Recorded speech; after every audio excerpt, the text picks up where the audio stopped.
If you've ever thought to yourself they should make Mario but in VR, then today's video is definitely for you because we are taking a look at the Quest's newest hero, Max Mustard.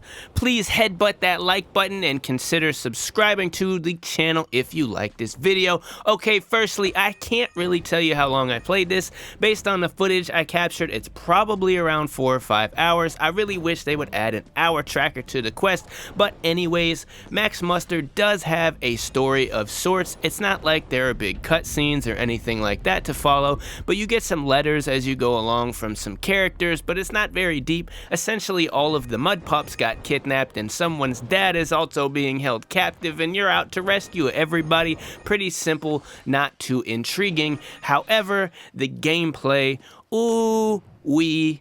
This is, if I'm not mistaken, the first real VR platformer of its kind, and I would have never guessed that something like this would be so fun and occasionally so frustrating.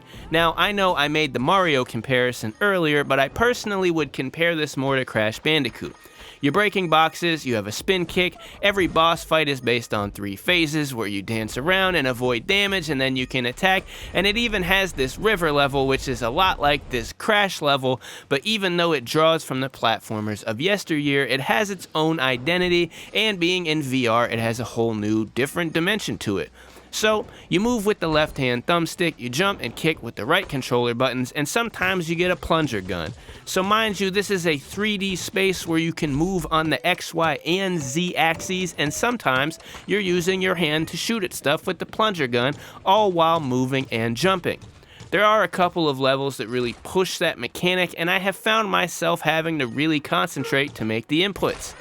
That said, the overall difficulty of the game is not too high. There are definitely challenges, and I think the game is obviously targeted more to kids, but even I, an elder millennial, was able to have a ton of fun with this title. It is certainly the only thing like it right now, and I definitely hope to see this team do more and also maybe inspire some other developers to take this idea even further. So you can obviously tell by now that this game is super vibrant. The graphics are really good for the Quest, and this level design is just chef's kiss. Mwah.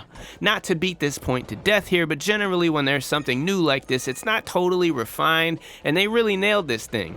There's so many dimensions to be worried about with VR, and then add that you as the player are involved as well. The levels never felt boring or repetitive, each of them felt new and unique, and there's just enough of them that it never starts to feel stale. And in the sound department, I gotta say that I sat and started making beats on this level. It was a puzzle to open the door, but I didn't care, I just wanted to make beats. The soundtrack is so good, the sound design is awesome, I really can't think of an element they didn't knock out of the park with this game. So by this point you can probably tell that I like this game. Everything from the aesthetic to the level design, sound, Crash Bandicoot-like platforming, all of it is very on point, and I can't recommend this game enough. I feel like they've brought a whole new strand of platformer to the table, and they honestly killed it. If you've got a Quest, you need to play Max Mustard, but that is all I have today. If you're still here, thanks for watching, and please consider subscribing for more VR and indie content. Thanks again, and I hope to see you next time.